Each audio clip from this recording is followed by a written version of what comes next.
Good afternoon dear AB school student. આપણે P બ્લોકમાં group 13 અને 14 ટેક્સચ્યુઅલ લેવલના અને નીટ પોઈન્ટ ઓફ થ્રુ ઘણા બધા ટોપિક આપણા ઓલરેડી લર્ન થઈ ચૂક્યા છે. હવે જ્યારે આપણે એ ટુ ઝેડમાંથી સેક્શન સી સોલ્વ કરીએ તો there are few questions which was ask in previously AIIMS exam that was not included in our syllabus. That means એવા ઘણા બધા ટોપિક જે છે કે જે આપણી ટેક્સ્ટ બુકમાં મેન્શન નથી કરેલા પરંતુ એમ્સની એક્ઝામમાં આપણને પૂછાઈ ચૂક્યા છે. તો હવે આપણે એવા ટોપિક જોવાના છે કે which is not given in our text book but that is given or that is well explain in other reference book. એવા બહુ ઓછા ટોપિક છે but we can't skip the same topic. જે સ્ટુડન્ટ્સથી બધું વર્ક નહીં થઈ શકતું હોય તો તેણે અત્યાર સુધીનું કન્ટેન્ટ પરફેક્ટ કરવાનું, એ ટુ ઝેડ સોલ્વ કરવાની, એક્સરસાઇઝ સોલ્વ કરવાનું, સેક્શન સી સોલ્વ કરવાનું.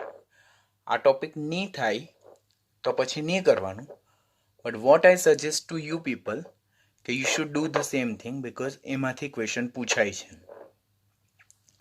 તો ફર્સ્ટ ટોપિક જે સ્ટાર્ટ કરીએ તો દેટ ઇઝ ગ્લાસ, જેને કાચ કહેવામાં આવે. પહેલો જ ક્વેશ્ચન પૂછાઈ શકે કે ગ્લાસ એ શાનું મિશ્રણ છે? તો એ સિલિકેટ્સ અને બોરેટનું સુપર કુલ્ડ સોલિડ સોલ્યુશન છે, એટલે કે ઘન દ્રાવણ. તો ગ્લાસના કમ્પોઝિશનમાં શું આવી શકે? તો સિલિકેટ્સ આવે અને બોરેટ્સ આવે. સુપર કુલ ઘન દ્રાવણ એટલે એને અતિશય ઠારણથી બનાવેલું સોલિડ સોલ્યુશન છે, ઘન દ્રાવણ છે. સામાન્ય સૂત્ર જોઈએ તો R2O MO 6SiO2 આવે, જે R બરાબર સોડિયમ ઓર પોટેશિયમ આવે, M બરાબર કેલ્શિયમ, બેરિયમ, લેડ અને ઝિંક આવે. તો એ સામાન્ય રીતે એ બંધારણ યાદ રાખવાનું. ગ્લાસ એ એવા છે કે એવા પદાર્થ છે કે જેને ગરમી આપવાથી તેમને નરમ બનાવી શકાય અને જુદા જુદા આકારમાં ઢાળી શકાય છે. That means they can mould in a different shape by applying heat. ગરમ કરતાં એ લોકોને જુદા જુદા આકારમાં ઢાળી શકાય અને જુદા જુદા શેપના એમાંથી એપરેટસ બનાવી શકાય છે. હવે આ જે ગ્લાસ છે તેના ઉત્પાદનમાં કયા કયા રો મટીરિયલ વપરાય? તો જનરલી 3 રો મટીરિયલ વપરાય: એસિડિક ઓક્સાઇડ, બેઝિક ઓક્સાઇડ અને કલરિંગ મટીરિયલ. એસિડિક ઓક્સાઇડમાં કયા? તો સિલિકા છે, ત્યાર પછી બોરોન ટ્રાયોક્સાઇડ છે કે જે કયા ફોર્મમાં દાખલ કરવામાં આવે? બોરિક એસિડ ઓર બોરેક્સના ફોર્મમાં દાખલ કરવામાં આવે. ત્યાર પછી ફોસ્ફરસ પેન્ટોક્સાઇડ કે જે કેલ્શિયમ ફોસ્ફેટના સંદર્ભમાં દાખલ કરવામાં આવે. તો આ એસિડિક ઓક્સાઇડ છે જે કાચના બંધારણમાં હાજર હોય. ક્વેશ્ચન પૂછવામાં આવે કે નીચેનામાંથી કયો એસિડિક ઓક્સાઇડ એ ગ્લાસની બનાવટમાં રો મટીરિયલ તરીકે વપરાય છે? તો સિલિકા, B2O3 એન્ડ P2O5, જેને ફોસ્ફરસ પેન્ટોક્સાઇડ P4O10 તરીકે પણ દર્શાવી શકાય. કયા બેઝિક ઓક્સાઇડ ગ્લાસના કમ્પોઝિશનમાં વપરાય? તો લિથિયમ છે, sodium, potassium, calcium, barium, magnesium અને લેડના ઓક્સાઇડ જે છે તો તે બેઝિક ઓક્સાઇડ સ્વરૂપે ગ્લાસના કમ્પોઝિશનમાં હોય, જેમાં sodium carbonate, sodium nitrate, sodium sulphate સ્વરૂપે દાખલ કરવામાં આવે. પોટેશિયમ કાર્બોનેટ, પોટેશિયમ નાઇટ્રેટના સંદર્ભમાં દાખલ કરવામાં આવે. કેલ્શિયમ જે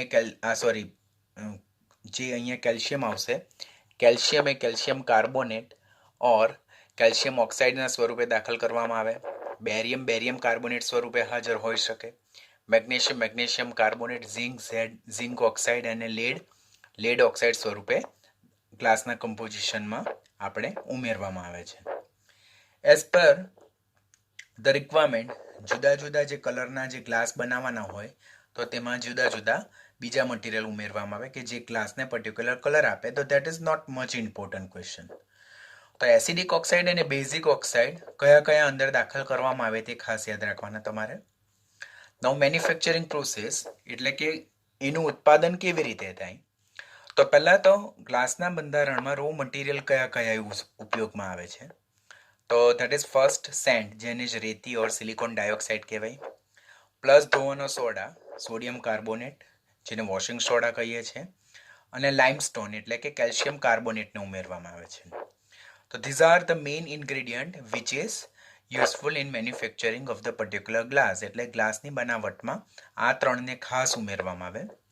તેમાં ફર્સ્ટ રિએક્શનમાં શું થાય કે સોડિયમ કાર્બોનેટ બિંગ બેઝિક અને સિલિકોન ડાયોક્સાઇડ બિંગ એસિડિક, તો તે લોકો ઊંચા તાપમાને એકબીજા સાથે પ્રક્રિયા કરશે અને સોડિયમ સિલિકેટ બને અને કાર્બન ડાયોક્સાઇડ છૂટા પડે.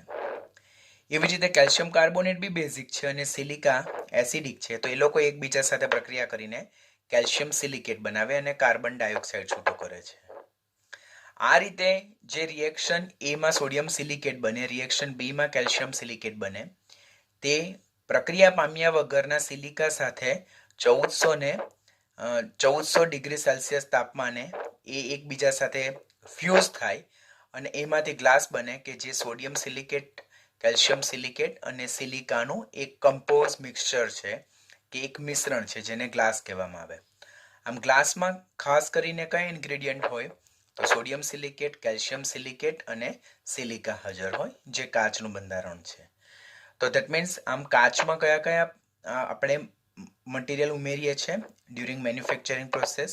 તો સિલિકા, ધોવાનો સોડા અને લાઇમસ્ટોન, જેમાંથી સોડિયમ કાર્બોનેટ એ સિલિકા સાથે સંયોજઈને સોડિયમ સિલિકેટ બનાવે, કેલ્શિયમ કાર્બોનેટ સિલિકા સાથે સંયોજઈને કેલ્શિયમ સિલિકેટ બનાવે અને એ લોકો પછી સિલિકા સાથે ઊંચા તાપમાને ફ્યુઝ થઈને ગ્લાસ બનાવશે. The next topic, that is annealing. તો annealing, that means what? તો the process of cooling off gradually, બરાબર, gradually cooling, that is not so fast, that is not so slow, in a long tunnel like furnace is called as an annealing process. એટલે કાચ જે છે તો કાચને જો ઝડપથી ઠંડો પાડવામાં આવે આ પ્રોસેસથી 1400 ડિગ્રી સેલ્સિયસ તાપમાને અહીંયા જે આપણને ગ્લાસ મળે તો that is in a liquid state. હવે એને આપણે જો ઠંડુ પાડવું હોય ને જો ખૂબ જ ઝડપથી ઠંડુ કરીએ તો એ બરડ બની જાય અને ઇઝીલી ફ્રેગાઇલ એટલે તૂટી જાય, અને ખૂબ જ ધીમો કરે તો પણ કાચના બંધારણમાં ફેરફાર આવે. તો ધેટ મીન્સ કાચને આપણે ગ્રેજ્યુઅલી કૂલ કરતા જવાનું લોંગ ટનલમાં, કે જે ફર્નેસ જેવી લોંગ ટનલ હોય, અને એ જે ગ્રેજ્યુઅલ કુલિંગ જે હોય અને ગ્લાસને જુદા જુદા શેપમાં જે ઢાળવાની પ્રોસેસ હોય તો તે ધેટ પ્રોસેસને શું કહેવામાં આવે? એનેલિંગ પ્રોસેસ આવે. તો ક્વેશ્ચન પૂછે કે what you mean by annealing of glass? તો that is nothing but gradual cooling of particular glass material. એટલે કે કાચને ધીમે ધીમે ગ્રેજ્યુઅલ ફોર્મમાં ઠંડુ કરવાની પ્રક્રિયાને એનેલિંગ પ્રોસેસ કહેવામાં આવે. ટર્મ આપણને યાદ હોવા જોઈએ, કદાચ પૂછાઈ જાય તો it should not be new question for us. Etching of glass, જેને જ ફ્રોસ્ટેડ ગ્લાસ પણ કહેવામાં આવે. Etching of glass means what? કે ઘણી બધી રેફરન્સ બુકમાં આ પોઈન્ટ પર ખાસ એ લોકો ફોકસ કર્યું છે. Etching of glass means what? કે જે આપણા ઘરે દુધિયા રંગના ગ્લાસ દેખાય, દુધિયા રંગના ગ્લાસ, કે that is not actually transparent but that is translucent, એટલે પારદર્શક નથી, પારભાષક છે, કે બહાર કોણ ઊભું રહેલું છે તે આપણને નથી ખબર પડતી, but someone is standing outside તે આપણે કાચમાંથી જોઈ શકીએ છીએ, because it is able to scatter the light, એટલે લાઇટને સ્કેટર કરી શકે છે. તો that process is called as a etching of glass.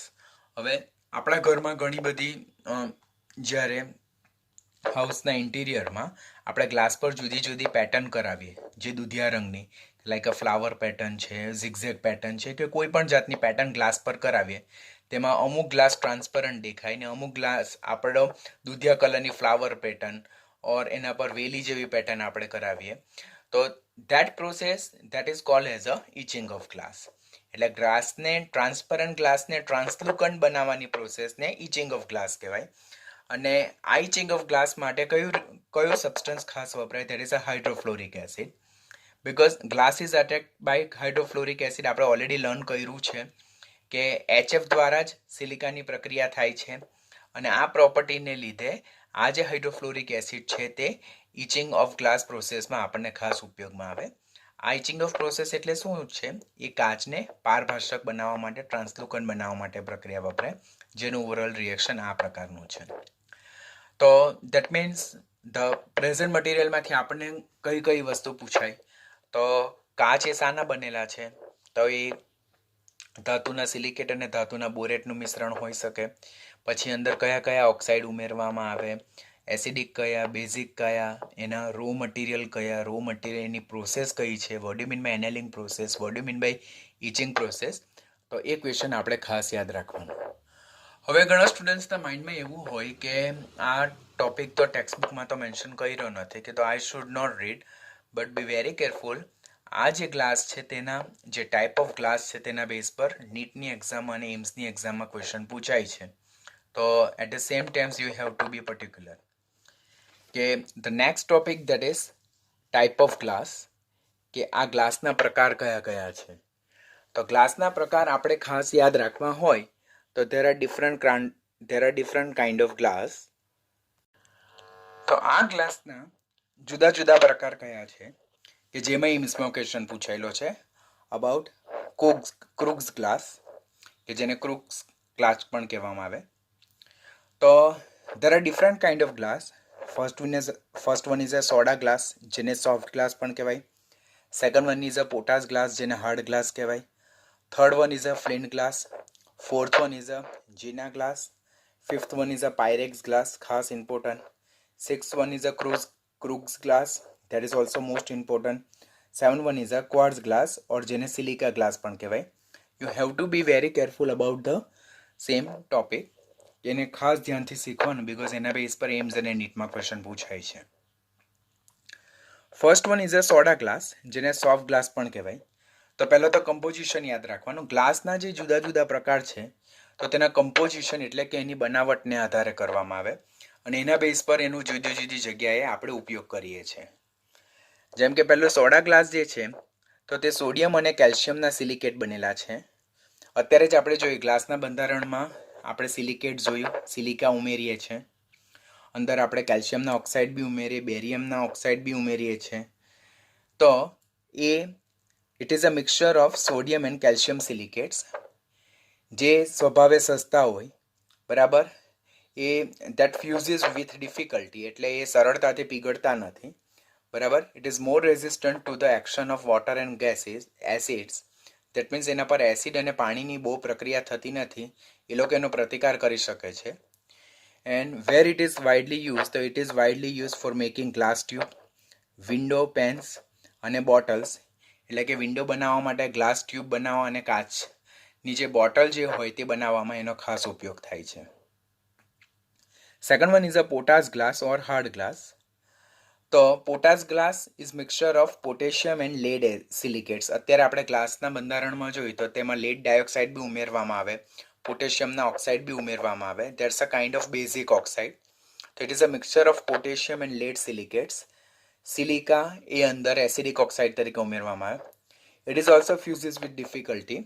That means એ બી જલ્દીથી ફ્યુઝ એટલે કે મેલ્ટ નથી થતું. It is also more resistant to the action of water and acid, એટલે એસિડ અને પાણી પ્રત્યે સારું પ્રતિકાર શક્તિ ધરાવે છે. It is use for making hard glass apparatus, એટલે કે જે મજબૂત ગ્લાસ જે છે તેની બનાવટમાં એનો ઉપયોગ થાય છે. મજબૂત ધેટ ડઝન્ટ મીન કે like a bullet proof glass. B very careful. Bullet proof glass બનાવવા માટે બીજા મટીરિયલ વપરાય છે જે આપણે પોલિમર ચેપ્ટરમાં લર્ન કરવાના છે. Flint glass is a mixture of potassium and lead silicates, જેમ આપણે પોટાશ ગ્લાસમાં જોયું તે અનુસાર જ. It has a high refractive index and it is used for making electric bulbs and optical instrument. Flint glass optical instrument જે છે like અ camera glass, તો તેની બનાવટમાં કોનો ઉપયોગ થાય છે? ફ્લિન્ટ ગ્લાસનો ઉપયોગ થાય છે. Jena glass is a mixture of zinc and barium borosilicate. It is resistance to heat, shock and common reagents, કે જે આપણા ઓર્ગેનિક રિએજન્ટ છે તેનો પ્રત્યે એ પ્રતિકાર ધરાવે. That's why it is useful for good quality of glasswares, કે સારી જાતના જે ગ્લાસવેર જે છે જે આપણે કુકિંગ પર્પઝ માટે યુઝ કરી શકીએ તેમાં જીના ગ્લાસનો ઉપયોગ થઈ શકે છે. પાયરેક્સ ગ્લાસ ખાસ યાદ રાખવાનું. It is mixture of zinc, barium borosilicates and aluminosilicate. It is having same property like a Gina glasses. It can withstand fluctuations of temperatures as well as the high suitable laboratory જે ગ્લાસવેર અને oven ગ્લાસવેર જે છે તેની બનાવટમાં કોનો ઉપયોગ થાય છે? ગ્લાસવેર, પાયરેક્સ ગ્લાસનો ઉપયોગ થાય. તો પાયરેક્સ ગ્લાસનો ઉપયોગ ખાસ યાદ રાખવાનો કે where it is widely use, તો it is useful for laboratory glassware preparation. આપણી લેબમાં જે ગ્લાસવેર જે હોય તે શાના બનેલા હોય છે? Pyrex glass, because it can withstand a sudden change in a temperature. તો તે પાયરેક્સ ગ્લાસના આપણા લેબ એપરેટસ બનેલા છે as well as the oven glassware. એટલે કે જે ઓવનમાં જે કાચ જે હોય તે બી શાનો બનેલો હોય છે? પાયરેક્સ ગ્લાસનો બનેલો હોય. બિકોઝ ઓવનમાં ટેમ્પરેચર હાઈલી ફ્લક્ચ્યુએટ થયા રાખતા હોય, પ્લસ માઇનસ થતા હોય, તો ત્યારે પાયરેક્સ ગ્લાસ એ ટેમ્પરેચરમાં જે ફ્લક્ચ્યુએશન આવે તેને સહન કરી શકે, માટે એનો ઓવનમાં ઉપયોગ થાય. ક્રૂગ ગ્લાસ કે જે એમ્સની એક્ઝામમાં, નીટની એક્ઝામમાં પૂછાય છે, તો it is a special kind of glass which having a cerium oxide. આપણે ડી અને એફ વિભાગ ચેપ્ટર 6 તેમાં એ ટોપિક તમને પાછો આવશે. સીરિયમ ઓક્સાઇડ ધરાવે, ખાસ યાદ રાખવાનું કે ગ્લાસ તો છે જ, પણ એમાં એડિશનલ રિએજન્ટ સબસ્ટન્સ કયું એડ કરેલ છે? સીરિયમ ઓક્સાઇડ ઉમેરેલો છે. It does not allow the passage of UV rays. હવે આ ક્વેશ્ચન નીટમાં પૂછેલો છે. નીચેનામાંથી કયો ગ્લાસ એ યુવી રેડિયેશનને પાસ થવા દેતું નથી? તો that's a Crookes glass and it is use for making lenses. એટલે જે લેન્સ બનાવવાના હોય, જે આપણા કેમેરાના જે લેન્સ હોય, મોબાઈલના જે લેન્સ હોય, તો એ લેન્સ બનાવવા માટે કોનો ઉપયોગ થાય છે? ક્રૂગ ગ્લાસનો ઉપયોગ થાય છે. ક્વાર્ટઝ ગ્લાસ, જેને સિલિકા ગ્લાસ પણ કહેવામાં આવે છે, બરાબર, જે શુદ્ધ સિલિકા હોય તેમાંથી બનાવવામાં આવે. It has low coefficient of expansion and it does not break even when plunged in water while red hot. That means કે જ્યારે એકદમ ગરમ હોય ને ત્યારે બી જો એને પાણીમાં મૂકવામાં આવે તો ત્યારે પણ એ તૂટતો નથી. તો that is also called as a quartz glass or the silica glass. That means ટોપિકને જો આપણે જોઈએ તો પહેલાં તો આપણને ગ્લાસના કેટલા પ્રકાર છે તે યાદ રહેવા જોઈએ. પછી અંદર કમ્પોઝિશન મિક્સચર એટલે એની બનાવટમાં કયા કયા પદાર્થ ઉમેરેલા છે તે આપણને યાદ રહેવા જોઈએ.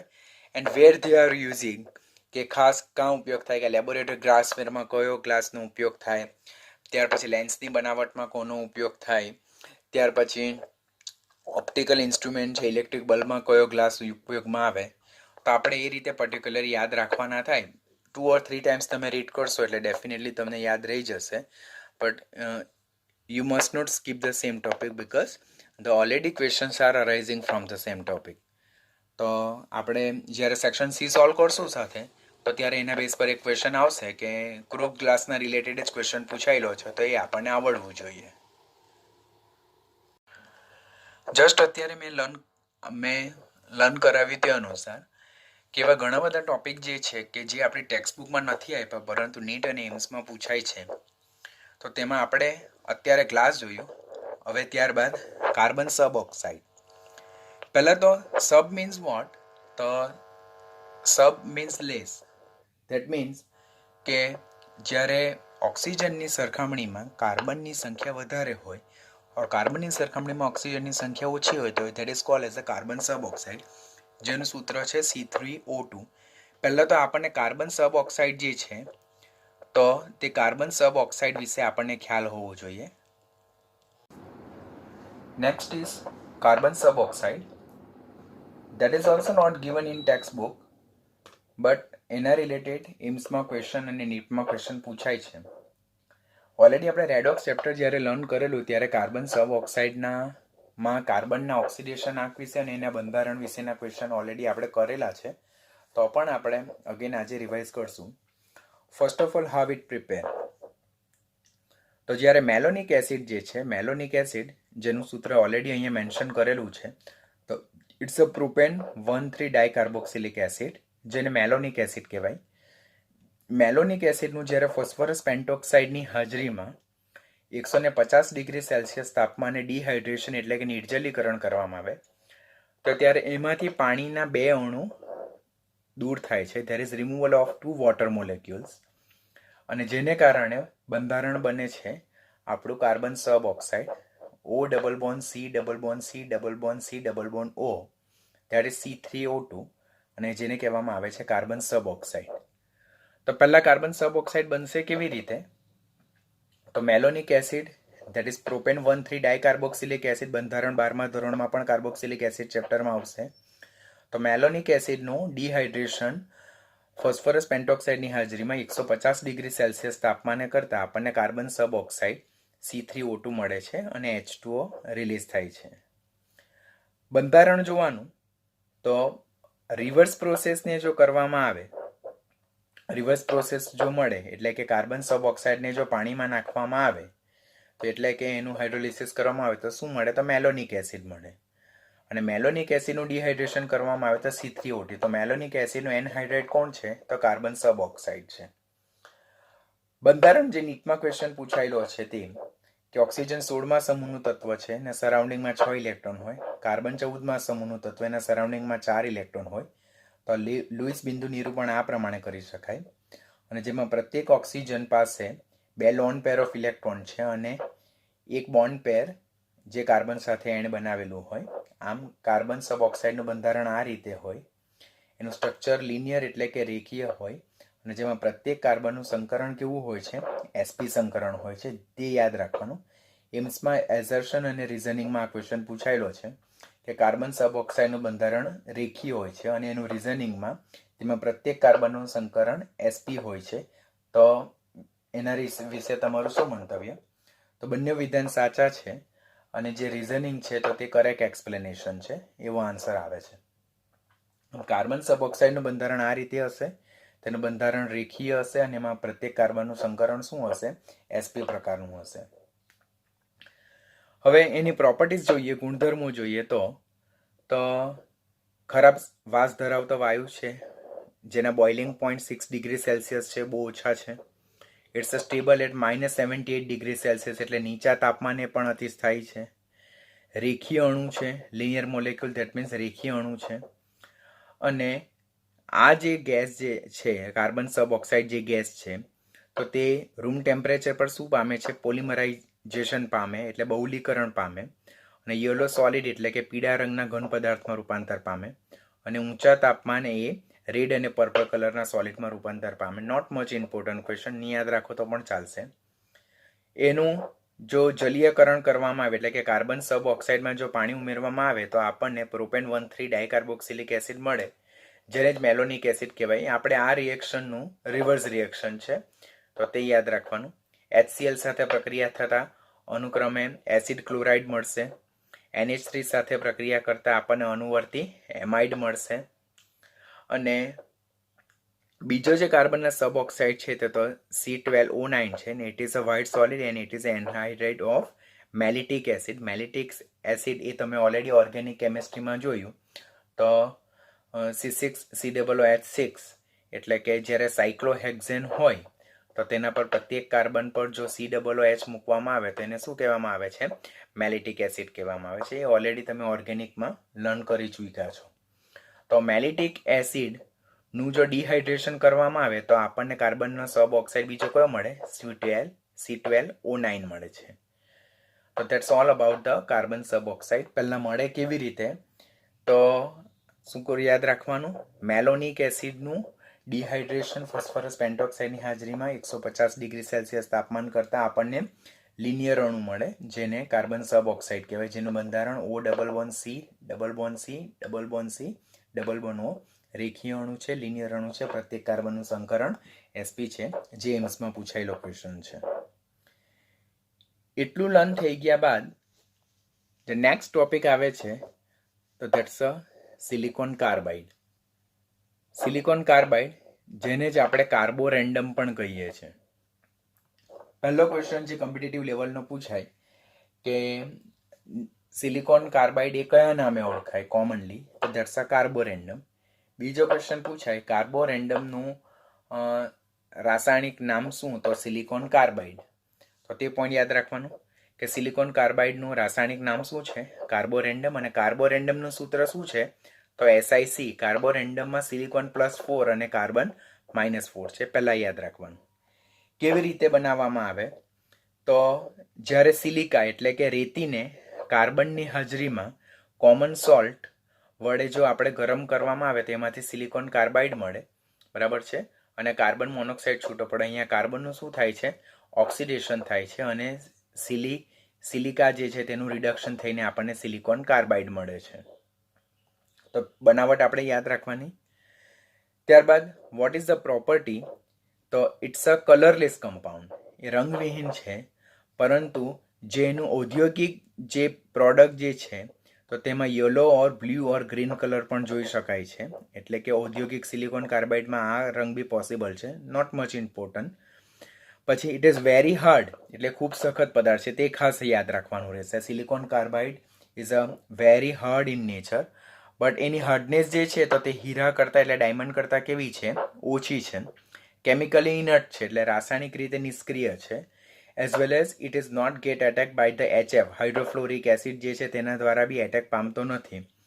પરંતુ એને જો આલ્કલી હાઇડ્રોક્સાઇડ સાથે ઓક્સિજનની હાજરીમાં ફ્યુઝ કરવામાં આવે તે સોલ્યુબલ સોડિયમ સિલિકેટ અને સોડિયમ કાર્બોનેટના મિક્સચરમાં રૂપાંતર પામે છે. તો it is chemically inert and it is not get attacked by hydrofluoric acid even, but it can get decomposed when fused with alkalis, forming a soluble silicate and carbonate. એટલે જ્યારે silicon કાર્બાઇડને alkali hydroxide અને ઓક્સિજનની હાજરીમાં fuse કરવામાં આવે એટલે કે heat કરવામાં આવે તો એ સોડિયમના સિલિકેટ અને સોડિયમના કાર્બોનેટનું સોલ્યુબલ મિક્સચર આપશે આપણને. Its structure is similar to that diamond, એટલે એનું બંધારણ કોના જેવું છે? ડાયમંડ જેવું જ છે. ડાયમંડ પણ સખત પદાર્થ છે, સિલિકોન કાર્બાઇડ પણ સખત પદાર્થ છે.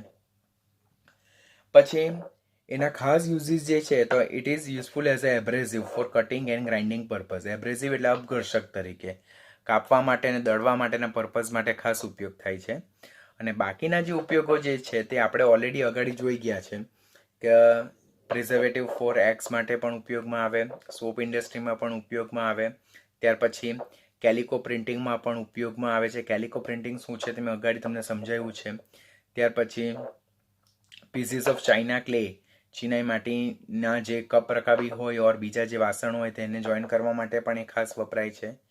તો these are the common uses of silicon carbides કે જે આપણે યાદ રાખવાના. ખાસ કરીને એનો મેઇન તો સિલિકોન કાર્બાઇડનું સૂત્ર આપણે ખાસ યાદ રાખવાનું. વધારે નહીં કરીએ તો ચાલે, પણ સિલિકોન કાર્બાઇડનું સૂત્ર SiC યાદ રાખવાનું. તેને કાર્બોરેન્ડમ કહેવામાં આવે. બનાવવામાં કેવી રીતે આવે તો સિલિકા અને કાર્બનની હાજરીમાં ગરમ કરવામાં આવે તો સિલિકોન કાર્બાઇડ અને કાર્બન મોનોક્સાઇડ બને તે યાદ રાખવાનું. It is very hard, not hard, અને હીરા કરતાં ઓછું સખત છે. બરાબર. કેમિકલી ઇનર્ટ છે, HFની પણ એના પર પ્રક્રિયા થતી નથી, પરંતુ NaOH અને ઓક્સિજનની હાજરીમાં જો એને ઓવરહીટ કરવામાં આવે તે સોલ્યુબલ સિલિકેટ અને કાર્બોનેટમાં રૂપાંતર પામે અને બંધારણ ડાયમંડ જેવું છે. અપઘર્ષક તરીકે એટલે કે ગ્રાઇન્ડિંગ એન્ડ કટિંગ પર્પઝ માટે ખાસ ઉપયોગમાં આવે તે આપણે ખાસ યાદ રાખવાનું રહેશે.